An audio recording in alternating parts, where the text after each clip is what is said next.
দেশের 23তম রাষ্ট্রপতি হিসেবে শপথ নিলেন মির্জা ফখরুল ইসলাম আলমগীর।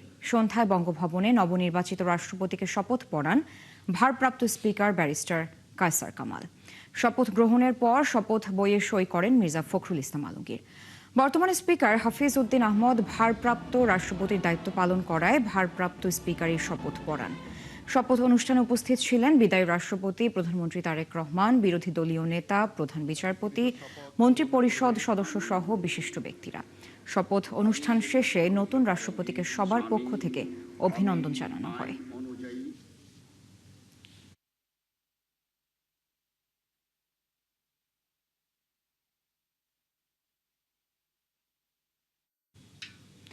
বিএনপি সরকারের মন্ত্রিসভায় হলো প্রথম রদবদল। মন্ত্রিসভায় যুক্ত হয়েছে নতুন 5 সদস্য। সন্ধ্যায় বঙ্গভবনে রাষ্ট্রপতির শপথের পরই মন্ত্রিসভার নতুন 5 সদস্য শপথ নেন। নতুন রাষ্ট্রপতি মির্জা ফখরুল ইসলাম আলমগীর তাদের শপথ পড়ান। মন্ত্রিসভায় জায়গা পাওয়া 5 সদস্য হলেন ডক্টর আব্দুল মঈন খান, বাংলাদেশ জাতীয় পার্টি বিজেপির চেয়ারম্যান আন্দালিব রহমান পার্থ, সাচিং প্রু জেরি, হুমায়ুন কবির ও মোহাম্মদ শামীম কায়সার লিঙ্কন। এছাড়া প্রতিমন্ত্রী এম রশিদুজ্জামান মিল্লাত মন্ত্রী হিসেবে শপথ নিয়েছেন। এর মধ্যে 4 জন মন্ত্রী এবং 2 জন প্রতিমন্ত্রী হিসেবে শপথ নিয়েছেন। শপথ নেয়ার পর তারা বঙ্গভবনে রাখা বইয়ে সই করেন।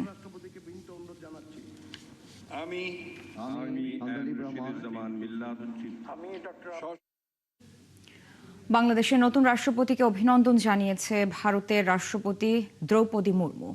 শুক্রবার এক শুভেচ্ছা বার্তায় অভিনন্দন জানান তিনি।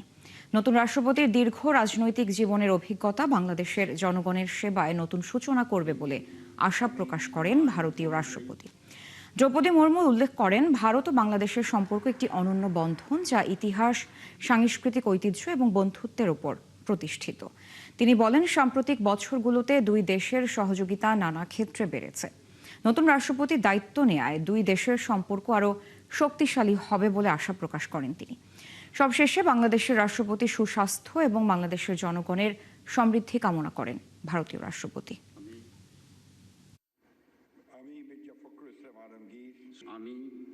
আমি আইন অনুযায়ী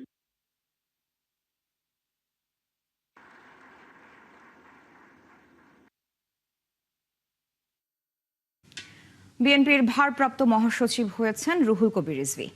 গত দশকে স্বৈরাচার বিরোধী আন্দোলনের অন্যতম মুখ ছিলেন তিনি। দায়িত্ব পাওয়ার পর বললেন, তৃণমূলকে নিয়ে এগুবেন তিনি। অঙ্গীকার করলেন তৃণমূলের সাথে জাতীয় পর্যায়ের দূরত্ব ঘুচিয়ে আনার কথা প্রসঙ্গে রিজভী জানান, লড়াই সংগ্রামের সময় কবে গ্রেফতার হবেন আগে ভাগেই বুঝতে পারতেন তিনি। মাহিলা ইসলামের রিপোর্ট।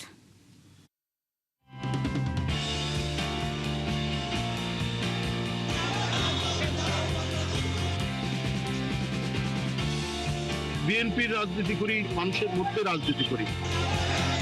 17 বছরের রাজনৈতিক পথ চলায় গ্রেফতার, মামলা আর নির্যাতন কোনোটিই রুহুল কবির রিজভীকে রাজপথ থেকে সরাতে পারেনি। পুলিশের নজরদারি ছিল নিত্যসঙ্গী। কখন গ্রেফতার হতে হবে সেই শঙ্কাও ছিল সব সময়।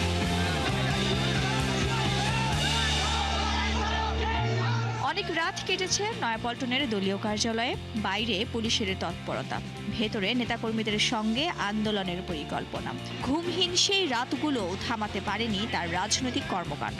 গ্রেফতার হয়েছেন, কারাগারে গেছেন, নির্যাতনের শিকার হয়েছেন, তবুও দমে যাননি তিনি। আমাদের মনে কাজ করে যে আমরা ন্যায়সঙ্গত কাজ করছি। এই ন্যায়সঙ্গত কাজ করছি, এই ভাবনাটাই একটা নৈতিক শক্তি তৈরি করে মনের মধ্যে, যার কারণে অনেক ঝুঁকি নেয়। সময়ের পরিক্রমায় সেই সংগ্রামী নেতাই এখন দলের ভারপ্রাপ্ত মহাসচিব। দায়িত্ব বদলেছে অবস্থান, কিন্তু বদলায়নি তৃণমূলের প্রতি দায়বদ্ধতা। একদিকে যেমন আনন্দ হচ্ছে, এক ধরনের ভয়ও তো লাগে যে এত বড় দায়িত্ব এটা পালন করতে পারবো কি, নানা প্রশ্ন মনের মধ্যে উদ্রেক হয় আর কি। তো যেহেতু সিনিয়র যুগ্ম মহাসচিব হিসাবে দায়িত্ব পালন করে এসেছি প্রায় 10-11 বছর, তো আশা করি যে তৃণমূলের নেতাকর্মী যারা রয়েছেন তাদের সাথে তো অনেক আগে থেকেই আমার যোগাযোগ রয়েছে। দীর্ঘ লড়াই সংগ্রামের পর ক্ষমতায় তার দল বিএনপি। এতদিনে দলটির সাংগঠনিক কাঠামো বিস্তারে অনেক কিছু পুরনো হয়ে গেছে। অনেক কমিটিরই মেয়াদ শেষ। চ্যালেঞ্জ মোকাবেলায় সংগঠনকে ঢেলে সাজানোর প্রয়োজনীয়তাও তুলে ধরেন রিজভী। সেটা জেলা ইউনিট, মহানগর ইউনিট, বিভিন্ন ইউনিট এবং তার অধীনস্থ যে উপজেলা পৌরসভা যে ইউনিটগুলো আছে তারা এই ধরনের তৎপরতা চালিয়ে যাবে। আমরা বিভিন্ন জাতীয় দিবসে দলের বিভিন্ন যে দিবসগুলোতে যে কর্মসূচিগুলো পালন করা হয়। দীর্ঘ রাজনৈতিক সংগ্রাম তাকে যেমন দেখিয়েছে প্রতিকূলতার মুখোমুখি হওয়ার বাস্তবতা, তেমনি শিখিয়েছে জনগণের কাছে জবাবদিহির গুরুত্ব। জনপ্রিয় রাজনৈতিক দল যখন জনগণের সমর্থন নিয়ে ক্ষমতায় আসে তখন তাকে প্রতি পদে পদে জবাবদিহি করতে হয়। একটা হচ্ছে দলের সাধারণ নেতাকর্মীদের মধ্যে জবাবদিহি করতে হয়, ঠিক তেমনি জনগণের কাছে জবাবদিহি করতে হয়। এতদূর আসার পর পেছনে ফিরে সেই তৃণমূল আর শীর্ষ নেতৃত্বের প্রতি কৃতজ্ঞতা জানান উত্তরের জেলা কুড়িগ্রামের সন্তান রুহুল কবির রিজভী। মাহিলা ইসলাম, ৭১, ঢাকা। কলকাতায় আবাসিক হোটেলে অগ্নিকাণ্ডে নিহত বাংলাদেশিদের মরদেহ পরিবারের কাছে হস্তান্তর করা হয়েছে। সন্ধ্যার পর মরদেহগুলো হস্তান্তর করা হয়। রাতে পার্কাস সার্কাসের একটি হিমঘরে রাখা হবে মরদেহগুলো। শনিবার সকালে দেশে আনার প্রক্রিয়া শুরু হবে বলে জানান স্বজনরা। সত্যজিৎ চক্রবর্তীর পাঠানো তথ্য ছবিতে অরিসুল ইসলামের রিপোর্ট। কলকাতার নিউ মার্কেটে মির্জা গালিব স্ট্রিটের আবাসিক হোটেলে অগ্নিকাণ্ডের ঘটনায় নিহত বাংলাদেশিদের দেশে ফেরানোর প্রক্রিয়ায় ব্যস্ত স্বজনরা। এরই মধ্যে কলকাতা মেডিকেল কলেজ হাসপাতাল মর্গ থেকে নিহতদের মরদেহ হস্তান্তর করা হয়েছে। স্বজনরা জানান মরদেহ পেয়েছেন তারা, এখন দ্রুত দেশে ফেরার চেষ্টা করছেন। 4 জন যে একসাথে মারা গেছে ওদেরটা যাচ্ছে, তারপরে আলিমুজ্জামানেরটাও যাওয়ার সম্ভাবনা আছে, আমাদের বাবু আহমেদেরটা যাওয়ার সম্ভাবনা আছে, আরেকটা মহিলা উনারটা সম্ভবত ভারতেই সৎকার হবে। 5 জনের মরদেহ বেনাপোল সীমান্ত দিয়ে আনা হবে দেশে।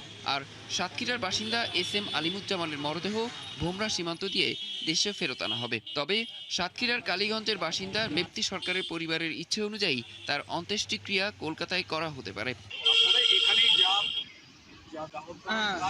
এখানেই করব, এখানেই করব।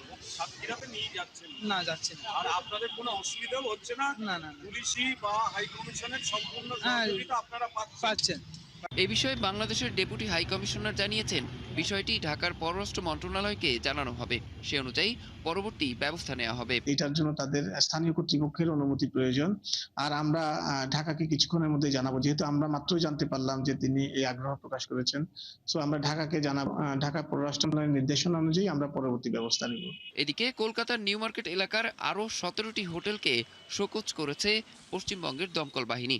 ব্যবসার ক্ষেত্রে প্রয়োজনীয় অনুমতি না থাকার কারণে এই সিদ্ধান্ত নেওয়া হয়। এর আগে 9টি আবাসিক হোটেল ও 4টি রেস্তোরাঁর বিরুদ্ধে ব্যবস্থা নিয়েছিল পশ্চিমবঙ্গের দমকল বিভাগ। সব মিলিয়ে মোট 26টি হোটেল ও 4টি রেস্তোরাঁর বিরুদ্ধে নোটিশ জারি করা হলো। অরিসুল ইসলাম, ৭১। মোহাম্মদপুরের আলোচিত শীর্ষ সন্ত্রাসী ও মাদক কারবারি চুয়া সেলিম আবারও গ্রেফতার হয়েছে। গতকাল জেনেভা ক্যাম্পে তার গোপন আস্তানায় অভিযান চালিয়ে তাকে গ্রেফতার করে র্যাব। সংবাদ সম্মেলনে জানানো হয়েছে, জেনেভা ক্যাম্পের মাদক সম্রাটদের মধ্যে তিনি অন্যতম। তার বিরুদ্ধে হত্যা, মাদক সহ 36টি মামলা রয়েছে। আশিক মাহমুদ জানাচ্ছেন বিস্তারিত।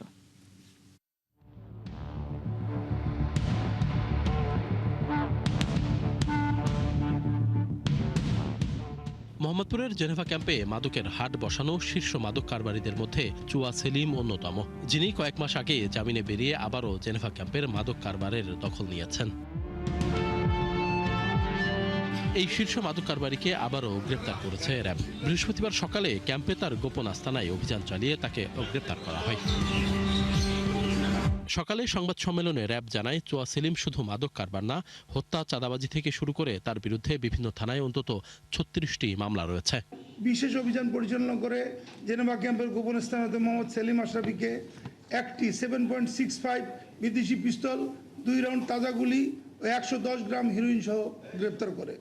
দীর্ঘদিন যাবত রাজধানীর জেনেভা ক্যাম্প ও পার্শ্ববর্তী এলাকাসমূহে মাদক ব্যবসায়ী, ছিনতাই, খুন, মারামারি ও বিভিন্ন অপরাধের প্রধান পৃষ্ঠপোষক, নিয়ন্ত্রণ করে আসছিল এই চুয়া সেলিম। চুয়া সেলিমের আগেও অন্তত 10 বার গ্রেপ্তার হয়েছেন বিভিন্ন বাহিনীর হাতে। তারা প্রিপেড জামিন পায় আর কি। তো এগুলো নিয়ে কাজ করার সুযোগ আছে নিশ্চয়ই। আমরা তো শুধু আইন শৃঙ্খলা বাহিনী অনেক কষ্ট করে একটা আসামিকে অ্যারেস্ট করে এবং এই আসামি যখন আবার জামিন পেয়ে যায় তখন কিন্তু আমাদের যারা টিমে আমাদের যারা ফিল্ডে কাজ করে তারা কিন্তু একটু দিশেহারা হয়, বাট আমরা আবার শক্তি সঞ্চয় করি, আবার তাদেরকে অ্যারেস্ট করি। এর বাইরে তো আমাদের কিছু করার নেই আসলে। বৃহস্পতিবার আলাদা অভিযানে মোহাম্মদপুরের আলোচিত সন্ত্রাসী মাহি গ্রুপের সেকেন্ড ইন কমান্ড জয় ও তালিকাভুক্ত সন্ত্রাসী রতন ওরফে বোমা রতনকেও গ্রেপ্তার করেছে র্যাব। জয় সহ মাহি গ্রুপের সদস্যরা দীর্ঘদিন ধরে ঢাকা উদ্যান, চাঁদ উদ্যান, নবীনগর এলাকায় ছিনতাই, চাঁদাবাজি, মারপিটে লিপ্ত হয়ে ত্রাস সৃষ্টি করে আসছিল। আশিক মাহমুদ, ৭১, ঢাকা। ঐতিহ্যবাহী নৌকা বাইচ ঘিরে বুড়িগঙ্গার তীরে ঢল নেমেছিল লাখো মানুষের। লাল আর সবুজ রঙের দুটি নৌকার প্রতিযোগিতা নজর কাড়ে সবার। এ সময় বুড়িগঙ্গাকে ঘিরে বড় পরিকল্পনার কথা জানান সরকারের সংশ্লিষ্টরা। বুড়িগঙ্গার পুরনো রূপ ফিরিয়ে আনার প্রতিশ্রুতি দিয়েছেন ঢাকা দক্ষিণ সিটি কর্পোরেশনের প্রশাসক। নদীর সৌন্দর্য রক্ষায় পদক্ষেপ নেওয়ার কথা জানিয়েছেন নৌপরিবহন প্রতিমন্ত্রী। মামুন হোসাইনের রিপোর্ট।